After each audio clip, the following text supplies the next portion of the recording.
All right, I did it. I did it. So I am Tiffany Rutledge. Welcome tonight to our call, and we do weekly calls. We try to do them at the same time every week, but sometimes we'll have a speaker who is in a different time zone, so we'll have to change it up a little bit. But we try to be here every week at 6 p.m. Central Time. There's a variety of us who do the talks, but we're always open for other people who want to share a story, who have some level of knowledge in an area. Like, for instance, Brenda, who's on board with us, is a sound therapist. So, maybe one time she can get brave and get on here and do a Zoom for us. So tonight I'm going to talk about Candida overgrowth. We try to mix up a lot of different physical things and emotional things that have a tie back to the AO scanner. And we just welcomed on board some new friends, Wendy and Connie, who are also going to be sharing some things starting. We're going to kind of merge some stuff in November, and they rock out the marketing and business side. But tonight we're going to stick on the physical side. I am a registered nurse by trade. Still trying to recover from that whole thought process and becoming an energy practitioner. And tonight we're going to talk a little bit about Candida overgrowth. Questions at the end, but if there's something on a slide you have a question for, it's fine too. I don't mind the interruption. So Candida overgrowth, first of all, can you guys see the slides? Yes. Okay, and everybody can hear me. Okay, good. So Candida overgrowth can lead to leaky gut. It can create food and sugar cravings. It can cause a problem, make it difficult to lose weight. It can create inflammation in the body, systemic inflammation, and even chronic conditions such as irritable bowel, chronic fatigue, severe depression, and cancer. So Candida is a pretty serious thing, and oftentimes it gets overlooked. So head to toe signs of Candida overgrowth. The head can be itchy. You can have patches, flaky scalp, or even get little sores on the scalp. You can get rashes under your armpits, in the groin, athlete's foot, diaper rash, all kind of in the same family here.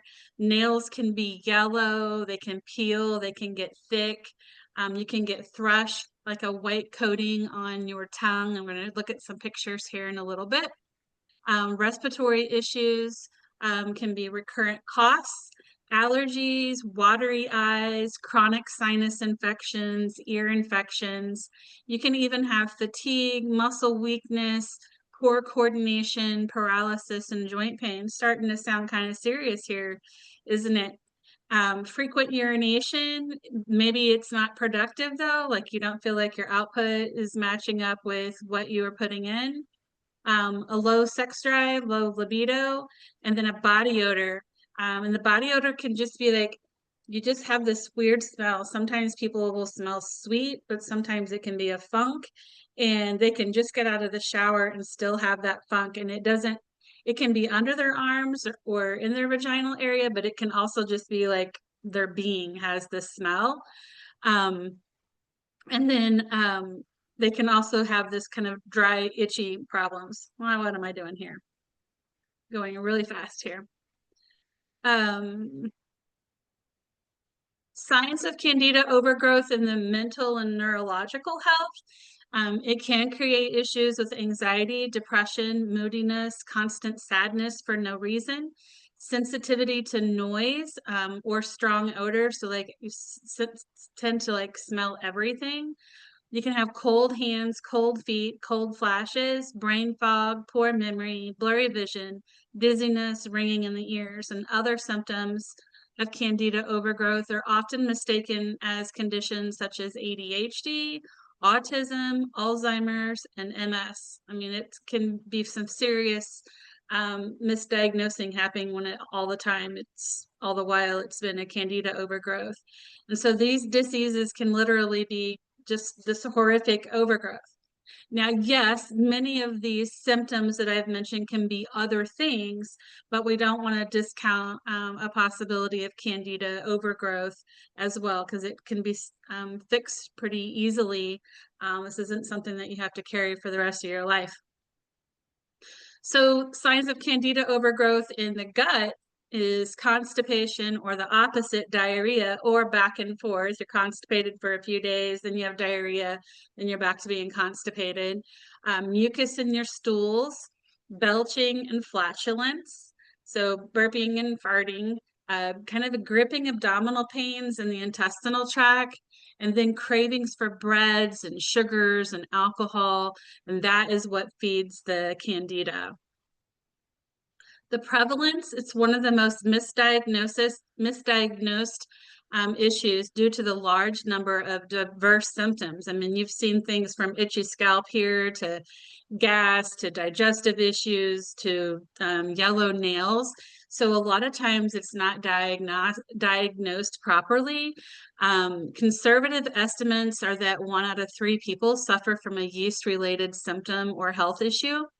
And a decade ago, doctors would have told you that only AIDS patients, HIV patients, cancer patients who are on chemo, or someone who just took a heavy dose of antibiotics could get a Candida infection.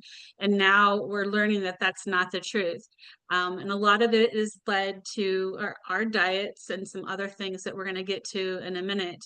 But you could see where, most times people are being misdiagnosed because they'll have just one of the symptoms in one area, and we're not looking at the body as a whole, and that there could be something wrong in the digestive tract that is actually creating an issue with a fingernail or a scalp. And so when we think about detox pathways, we think about the skin, and this yeast is just trying to get out anywhere it can get out. So it's going to go to the place that's the easiest. So whether that's through the vagina, through that area. So then some people have that issue, might be through where there's lymph nodes close by. So armpit and groin rashes, could be in the fingernails. So it can show up kind of wherever you have your weakness or wherever you have issues in your detox pathways. So if you aren't pooping every day, then that detox pathway could be blocked. If you aren't sweating, then your skin, that detox pathway could be blocked. So it kind of depends on where your detox pathways are, how well they're draining and moving, as to where Candida may show up for you. Does that make sense to everybody? Okay. Nice to see you, Marie. All right, causation. So antibacterial products, we kind of know that's creating a problem, right? Everything is antibiotic. So we're putting on the hand sanitizers, in our preservatives. So sometimes people don't realize why preservatives are bad, but if they're putting preservatives in, let's just say meat, like our lunch meat, for instance, it's to keep control the bacteria from growing on the meat, right? So then when we consume that meat, it then is creating an antibiotic in our gut, a preservative. It's so where we can't grow bacteria, and we need to grow bacteria. We need healthy bacteria in our gut. And most antibiotics, they don't care whether it's killing good or bad bacteria. They just want to kill bacteria. And so when the preservative is trying to kill bacteria or keep it from being able to grow, when we consume it, then we're actually consuming small amounts, which add up over time, especially if that's the type of food that we choose to eat, that has preservatives in it. It's also preserving us. And so it's keeping us from growing our good bacteria. And sometimes bacteria that we label as bad bacteria, good bacteria, some of the bad bacteria has a purpose too, like H. pylori, for instance, kind of has a bad name, right? It's got a bad rap, but H. pylori, when it's in balance, helps clear Candida. It breaks into the Candida shell. Candida has a hard protein shell around it, and it takes a lot to be able to break into that shell to open up the Candida to clear it. Causations are going to continue on from preservatives, as bad fats create an issue. and then sugar. So the same as what feeds cancer, it feeds the Candida. Both cancer and Candida thrive in that same environment of high sugar. So we often see some correlations with those folks. If you have cancer and you're undergoing treatment, or whether you are or not, likely they're going to have a Candida issue too that they're having to deal with. Most of those people end up on an antifungal along with their treatments to try to control the Candida. So the benefits, I kind of went ahead of this a little bit, but the H. pylori in the right dose can help keep the other bacteria in check. So it's also with Candida. So it's not bad to have H. pylori. We just need it, in a good balance, just like it is with, everything. So those with diabetes have too much sugar. So Candida can come eat some of the sugar so we don't have to produce as much insulin. But again, it's a balance. So we want its help, but we can't have the overgrowth in there. The truth is why many doctors deny in the past that yeast can cause a myriad of health problems. But the truth is that fungal toxins and the byproducts produce the yeast, they disrupt cellular communication. And when that happens, we get inflammation, we get infection, and it just settles wherever your system is weak.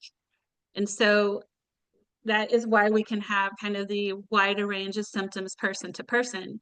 But the body not only has to deal with Candida in an overgrowth state, but all the toxic byproducts of a mycotoxin. So I'm sure you guys have heard of mycotoxins. If not, you will, but there's also places that we can look for these mycotoxins right in our AO scanner. And those mycotoxins destroy and decompose tissues and organs. They're so powerful that when they disrupt cellular interactions, over time, we end up with chronic disease. So you'll notice some of the names up here, aspergillus, penicillium. You'll notice some of these names from the AO scan because they are in there. And where do we get some of these Candida causing molds is grains, legumes, fish, meat products, roots, and tubers. So you have to think about the source of where they are. So I live in the middle of Missouri. It's farm country here. It's harvest season right now. So they have been stockpiling in their silos grain, right? But we're not ready to use that grain yet. So it sets in those silos until the best dollar comes along for them to sell them. And all the while, it's getting mold on them. And then that gets passed on to us. And the mold, fungus, yeast, those are all of our same little families that we're talking about here. So some causes here. I want my little bar to go away because it's blocking my screen. Maybe I can move it. There we go. So some of the things that we can do, or what causes the mycotoxins, can be in fermented foods, hormone balance can cause issues, DNA damage, cancer, and impaired immune system. So all these things can come from these little mycotoxins, all right?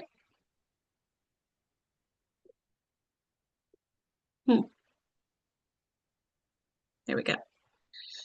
So I've told you a lot about different foods and conditions that can cause it, but I also want to talk about the energetic and emotional roots of Candida because that's who we are when we work with the Solex AO scanner, and we have the inner voice, and we all know that we're looking at the body as a whole. So even our emotional states.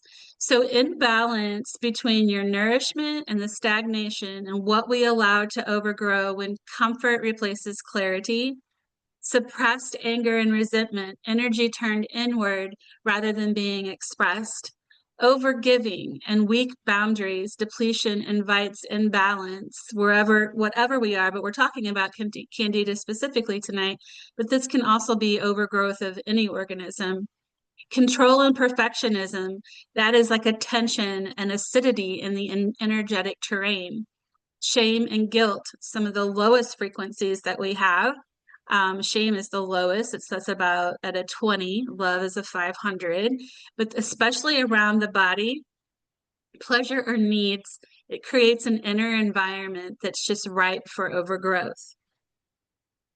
So the foods that we want to avoid is yeast, so things that are in bread, beer, alcohol, sugar, juices, unless they're freshly pressed, vegetable juice with no added sugar, processed foods. With the juice, I'll say too, is that, I'm saying, vegetable juice with no added sugar, but you do miss out when you juice from the fiber, which could actually be something great to help push this candida through your system is fiber, and you miss out on that when you just have the juice. So cakes, candy, muffins, cookies, pasta, crackers, cereal, all those processed carbohydrates and grains, soda, energy drinks, corn, peanuts, and peanut butter, white potatoes, mushrooms, and dairy. Now, I have mushrooms on here and I left them on here, but I did talk to a mushroom guy. His whole business is mushrooms this last week. And I asked him if he sees people with candida that are using the mushroom all the time, because a lot of people are using like the mushroom coffees, mushroom teas, mushroom supplements. And I said, "Are you seeing more candida?" And he said he is not seeing that, but I just want to leave it on here because it also is a fungus. I did put my husband and my son on a a mushroom supplement, and they liked them. They were making them feel better, and then suddenly they started having some other symptoms. So I've always felt like maybe we need to watch that. But mushrooms also show up as a double red on my son a lot. So, it could just be him, but I'm leaving it on the list for you to use at your discretion or just to pay attention to see if they cause you issue. And then dairy, we don't really think about dairy as being sugary, but there's quite a bit of sugar in dairy. And so it can create an issue as well. Plus it's mucousy and mucus forming, which can create an issue. Again, some more foods to avoid is the GMO. All non-organic meat, pasture raised, reduces risk of them not eating grain and corn, because now we're not just focused on what we eat, but what we eats. And so if we're eating pork and the pork is being fed corn that's not GMO, then we're getting that passed along through us as well. And we can't all afford organic everything, non-GMO everything. I understand and respect that. And so you do the best you can and you pray over the rest. And that's just really all I have to say about it. You really truly do what you can, and the rest, you leave it up for God for protection, but do what you can. Avoid melons and grapes during the first few days of the cleanse. So if you're going to do a cleanse to help rid yourself of candida, it's best that you stay away from sweets during that time, so that whatever you're taking to help balance out the candida overgrowth, that whatever you're taking doesn't have to fight and work through the food. It can just work on the candida that's there. We're going to talk a little bit more about what you can do for a cleanse in a minute. So avoid tomatoes and peppers, and the reason is that they're not like high in sugar to where they cause the candida overgrowth, but they can irritate the lining and lead to leaky gut. And so candida is irritating to the lining too of the gut. So sometimes people will have burning, they'll have indigestion, but what happens is it starts to disrupt the lining of the gut, and then we have little breakthroughs in the gut where things can get out of the gut. For instance, wheat. So if we break those little channels because they're irritated, and then the wheat molecules start to get out in the bloodstream, people can react to those. And does it mean they have celiac? No. Does it mean that they're allergic to wheat? Likely not. doesn't mean they're sensitive. And it's like, well, if it was all kept in the gut, it probably wouldn't have caused a problem, but it's not kept in the gut. It's now circulating out in the bloodstream as a foreign object, and the body's responding to that, reacting to that.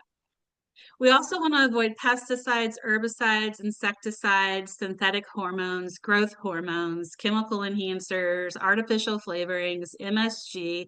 And MSG goes by like 30 or 40 different names now. So they know people are kind of catching on to monosodium glutamate, so they'll call it yeast extract or soy protein isolate, or modified corn solids. They'll call it all sorts of names now to kind of throw us off. You'll find that mostly like in canned soups or prepackaged food that already has the seasoning in it, even seasoning packets like taco seasoning. So, you know, I kind of teach my clients how to make their own seasoning. Sometimes we get together and we'll have classes, and as a part of our class, they get, you know, a bag of taco seasoning and a bag of ranch seasoning that they can make other recipes in for that. And I follow a lot of Whole30 recipes to make that stuff because none of them generally have it, although they recently have started allowing a little more in than they used to. I follow the old rules as far as MSG.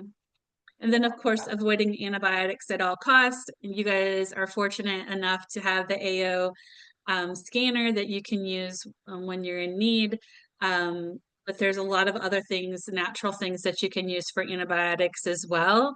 Of course, you know, this does not discount, you know, your care with a healthcare provider. The AO scanner can't diagnose or treat, but there are a lot of herbal remedies for you to explore and learn about, and homeopathic remedies as well. And I'm so excited that we have this right here in our hands 24/7. So here's the Candida tongue. So this is an easy test for you guys to just do at home and kind of look at. And so there's 4 pictures, and they're all a little bit different. The fourth tongue is the same tongue as the third tongue, just after a Candida cleanse. So you can see like where it was white, and then that person did a cleanse, and now it cleared up that white. And so this is real easy for you to look at for yourself. Maybe you had a baby that had thrush once, or a kid that ended up on antibiotics and got thrush on the tongue, or it can spread to the mother's nipple too. It can kind of create a little bit of an issue. But this is the Candida tongue.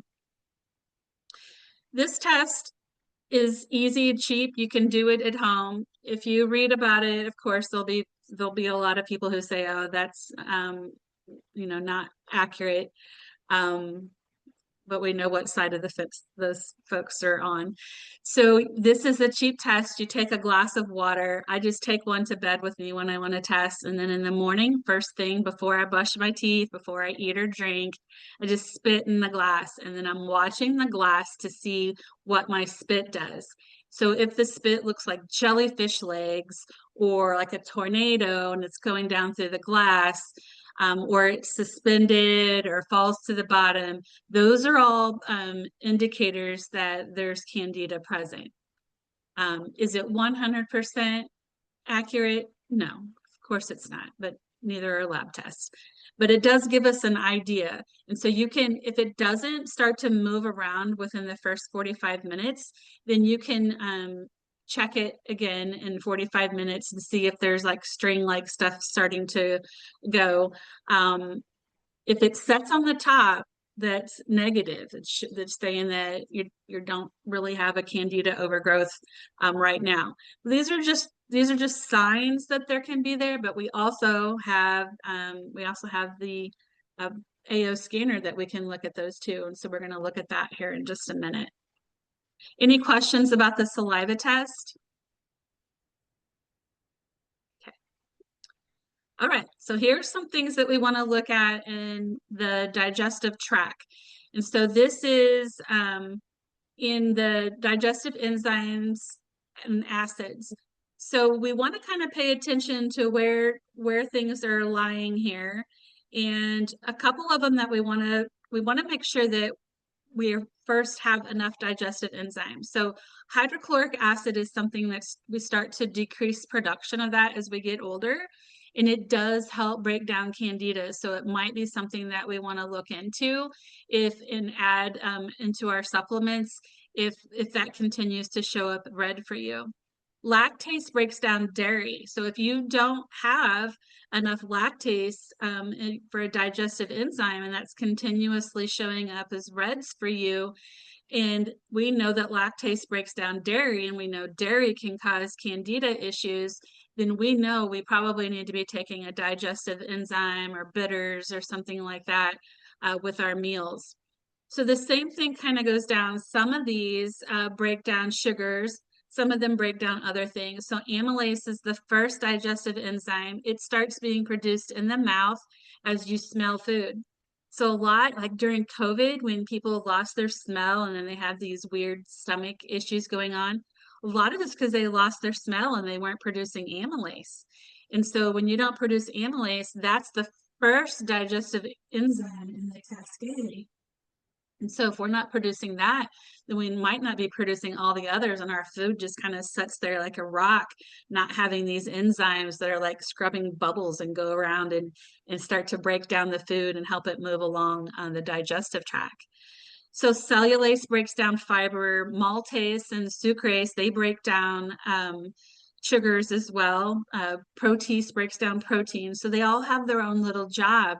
But if our digestive enzymes are off, that means that food is sitting around in our stomach longer than it should. And if it's sitting there in our digestive tract longer than it should, it starts to ferment. And when it starts to ferment, that's when we start getting this candida overgrowth. So I don't know if any of you are around my age, but do you guys remember the friendship bread that was passed around the neighbors and the friends? And I don't know, it had like this fruit in it, and your mom set it on the counter and it like started growing all this crazy stuff. Well, that is what happens in our belly, that same fermentation process when our food is sitting there and it's not able to move through the digestive tract. Okay, so this is the next part of the scanner that I want you to pay attention to, and it's the Candida list. It's under fungus here. And each one of these has their own thing. Now, I'm not live into my scanner right here, but do most of you know that if you go over here and hover up over Candida albicans, it will pop up the definition for you or what that is? So if you haven't tried that or you're new and you didn't know that, it's kind of a cool trick. It's not there for every single thing, but if it's not on there for you to hover, then it will open up that you can do a Google search for that word. So try kind of hovering over those words sometime and see how that works for you.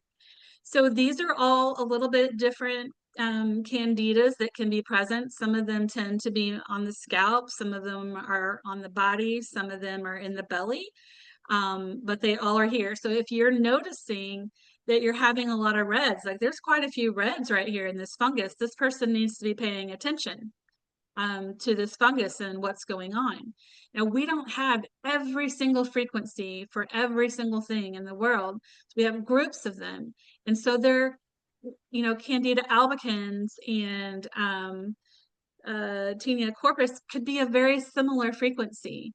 And so it might highlight one of those and not the other, or it could be another one that we don't have in the database that's showing up for you. So if any of these are hitting, you're hitting a lot in this fungus area, I would be doing a spit test and kind of paying attention or adding some supplements and some other things that we're going to talk about just in a minute. All right. The next part I want you to pay attention to is the digestive function. So we can tell here that the HCl production is in here, but also a few other things that we want to look at is the intestinal bacteria. So is that off? And as you guys have learned that when we have reds, we don't know necessarily if it's low or high. It's where muscle testing can come in handy for us. We can test, like, is there too much bacteria? there's too much bacteria, then we need to do something to kind of clear out the bacteria.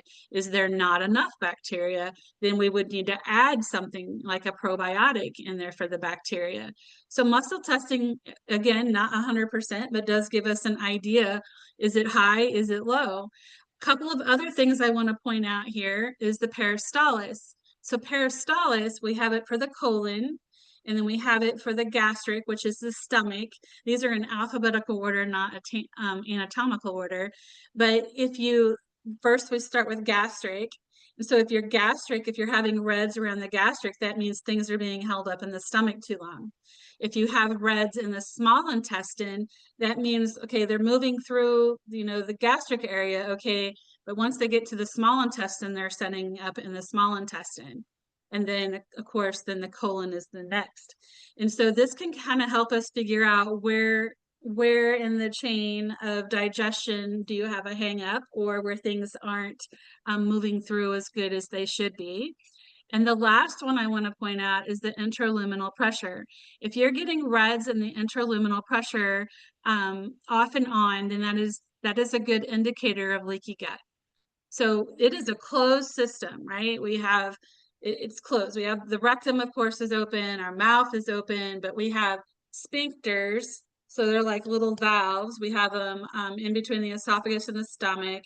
We have a few others that go through the rest of the digestive tract, but it's a closed system. So we really shouldn't be having the intraluminal pressure is telling us that something's off, right? There's a leak in that pressure system. So if you're consistently getting intraluminal pressure showing up, you're having some gut symptoms, pay attention to this.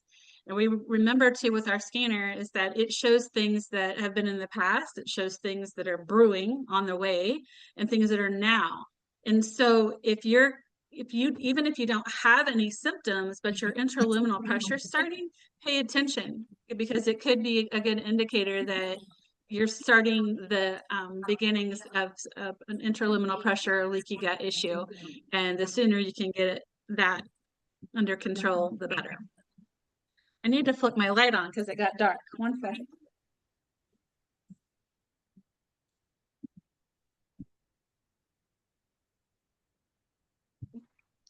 Okay. All right. The next one is in this category called human toxins. And the one that I want you to pay attention to here is alcohol. So some of you may occasionally get an alcohol in here, or maybe frequently get an alcohol here, and you're like, that is so weird that I get alcohol and I don't drink. But the scanner is picking up alcohol, and it doesn't care whether you're consuming it or whether you're drinking it. And your body, your liver also doesn't care whether you're consuming alcohol or you're making it. Alcohol is alcohol. So I really feel, and this is just my take, that all these folks who are being diagnosed with non-alcoholic fatty liver disease, because they're saying, well, I don't drink, but they have this fatty liver issue, is that they're making alcohol. And it's a Candida issue. And if they can get the Candida issue under control, their liver will heal. So this alcohol showing up here is a byproduct of Candida. So remember I said if this Candida is unchecked, the byproduct of Candida is it creates alcohol, like that friendship bread your mom had back in the 70s. And so it can bloat, and that's why it causes the gas, the upset, the indigestion, and all that stuff. Sorry, I think somebody needs to mute. Or it might be me. Do I have background? We're good? We're good? Okay. Foods you want to include in your diet: non-starchy vegetables, artichokes, broccoli, celery, eggplant, kale, onion, spinach, and zucchini. Low sugar fruits like avocado, lemon, lime, and olives. I have some lemon and lime in my water today. Non-glutinous grains: buckwheat, millet, oat bran, quinoa, teff, amaranth, and wild rice. Healthy proteins like eggs, salmon, and herring. Low mold nuts and seeds like almonds, flaxseed, and hazelnuts. I know most of you know that peanuts aren't a nut, they're a legume, but they are super moldy, so they can create an issue to a lot of issues. They can cause a lot of histamine issues too. Herbs and spices, apple cider vinegar, basil, cloves, paprika, rosemary, healthy fats and oils like flax oil, olive oil, sesame oil. Um, Now we want to make sure that our sesame oil is nice and not organic and not real high heat. So virgin, healthy. Another healthy fat that I didn't put on here, and I'm not sure why I didn't put it on here, but avocado oil, which is my favorite. So I don't know why I didn't put it on here. I love avocado oil. Sweeteners like stevia, erythritol, fermented foods like kefir, olives, and sauerkraut. So I am going to mention some people do well with fermented foods and some people don't. So I can have fermented foods somewhat. I got on a real big kombucha kick for a while, and it started kind of making me have a little bit of issues. So be careful with that. You may have to back off of that or go a couple of days in between. And then drinks like chicory coffee or herbal teas. Support for ridding the body of Candida. We are so lucky that we have the AO gut that we can use. It can really help keep your terrain in the gut healthy. You may have a issue that might require some other support to help get rid of the Candida, but it can also support that too. But you may have to go a step above the AO gut initially to clear the Candida.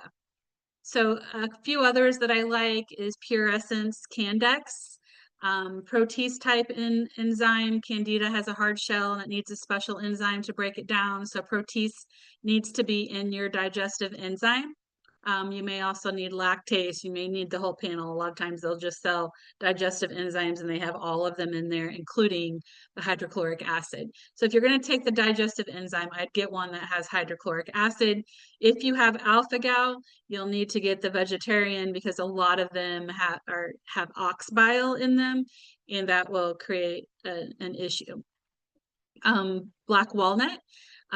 It's also good for parasites, so it's good. You can work on Candida and parasites at the same time. ADP, oil of oregano, probiotics. When we're trying to get rid of Candida, we don't want to use the lactobacillus because it's produced off of dairy. Fermented food, again, you may need to watch if that causes you issues. And then fasting. Just doing some fasting for a while to try to allow your digestive system to rid as much as possible. I don't know how many of you, I have a typo here, but I don't know how many of you have ever done fasting for a day or two or three or four, but we store up, we have stored in our body like 130,000 to 150,000 calories. Some of us are going to be on the lower end, some of us are going to be on the higher end. But sometimes we just got to get to a point where we allow the digestive tract to rest. And the fasting is a good way to do that, allow it to rest and then work on it so then your supplements aren't having to fight through what you're consuming too. It can get right to the gut of it. And then managing stress, because it kind of creates a whirlwind of problems. Our detox, we need to be pooping every day. That is the one way that we detox. Sauna can be a great detox tool too, sweating, because we also detox through the skin. As these unfavorable enzymes die, it's your immune system needs to come and clean it up, right? And so your immune system response will elicit fatigue. And so you're going to need to get rest. You may even see your immune system things on your AO scanner start to kind of flag up because they're going to work and cleaning up. That's their job, to go in there and do this cleanup work. So you may actually see some reds in the immune system while it's kind of overactive, cleaning up the mess that you're really trying to rid your body from. There could be release of mycotoxins, and when we release mycotoxins, it can make you feel crappy. I am a low and slow person. If I'm going to add one thing to my routine, and for my clients, we add one and we wait a week before we add another. And so I just suggest that you're going to know your body better than I'm going to know it. If you know you're sensitive, don't start two things at one time. Start one thing and then you know what's working. Another week you can add something else in. If you detox is too hard, you might want to add in IgG, Microbiome Labs IgG 2000 is the name of it, or colostrum. Those are both can kind of help lessen the detox. And this isn't a race. Like detoxing needs to be slow. It shouldn't be painful. And so if you feel like you're detoxing too quickly, then back off for a day or two, let your body kind of catch up and then continue on. This isn't like I tend to be a go big or go home kind of person, but detoxing shouldn't be that way. Um, you shouldn't feel crappy. You shouldn't be putting the body into undue stress. So just back off for a day or two, let your body catch up, and then you can start back. Here is an AO scanner playlist. You can take a picture of this. Of course, you may want to add other things to it. You can, do scans within the scanner for homeopathics. You can go in there and look at that. You can figure out what is the best for you.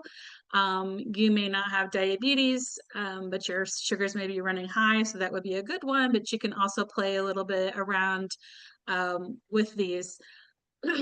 But homeopathics, you could go in and do a good look and scan of what is the best for you. Reclaiming your inner harmony. And so I wanted to just kind of finish out here today with just looking at what else you can do besides the physical stuff. So we do have the chakras that we can play also in the chakra playlist. And so the solar plexus activation is just breathing in golden light into self-trust and empowerment. The heart-gut connection is one hand on your chest, one on your abdomen, and you breathe in until the warmth flows between. And affirmations is I reclaim my inner terrain. I digest life with ease and have joy. I am nourished by love, not by chaos. And some supportive frequencies and oils. The inner voice is great for this, and the solar plexus, and as well as the sacral. And then now we have the ability to put essential oils into our playlist as well. And so tea tree, lemongrass, clove, rose, and frankincense for that. All right. I saw there was a question here. Oh, I just saw yes. Okay. Does anybody have questions for me?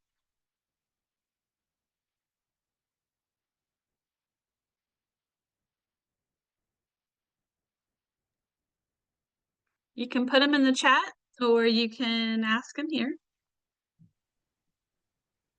I had one and forgot it.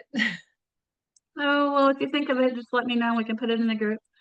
I am recording this, so I will be putting it in the Vibrant Energy Reset Facebook group. The recording will be there. And if you think of questions that you have, then just put them in there with the recording and I'll try to answer the questions. If you have people on your team that weren't here tonight, but you want to share that, then you can kind of direct them to the Facebook group. Sorry, I was trying to do two things at one time and I'm not very good at that anymore.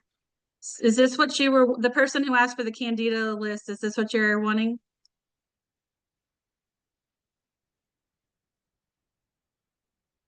That's nice. I'm gonna take a picture of that. Okay. Does AO gut need to be started slowly? Well, I will tell you that I would say yes. So when they started giving us all those samples that day, I don't think they thought all of that out. So depending on how sensitive you are, you might want to work your dose up, start half dose and then move up. But you have to kind of know you. I know a lot of people that use gut that they use a half dose every day. If they use a full dose, it causes them a little bit of problems. So you have to kind of play with it a little bit. And if you don't muscle test, I muscle test, Donna. So let me, okay, okay, so the ileostomy is up higher. I am muscle testing for you to start slower. Donna with that.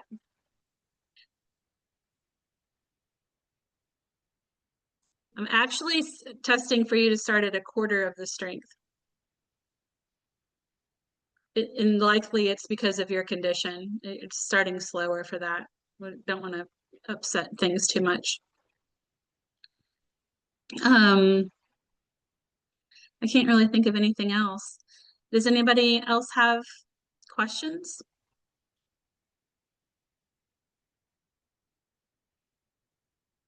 Well, if not, then I guess we'll hang up here. It was so good to see you guys on the call. Peace out, Boy Scout. Got some friends. There's Libby. Well, I couldn't see you guys because my screen is big. Could you There was also share another how question. could you also share how I would get the most benefits? Um, like from the scanner or for the supplements? This one? This is kind of ridding the body.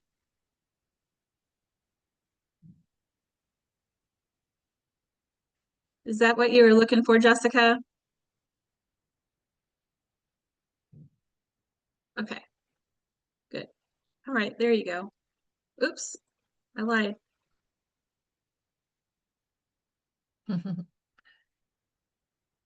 Tiffany, Yeah, when you're done recording, could I introduce myself to everybody? yeah. I'll stop recording now. Thank you. Thanks everybody for being here. Oh, Okay, I just wanted to say hello, and I wanted to put a link in. I know a lot of people that join Solex are really just here for your own healing, and maybe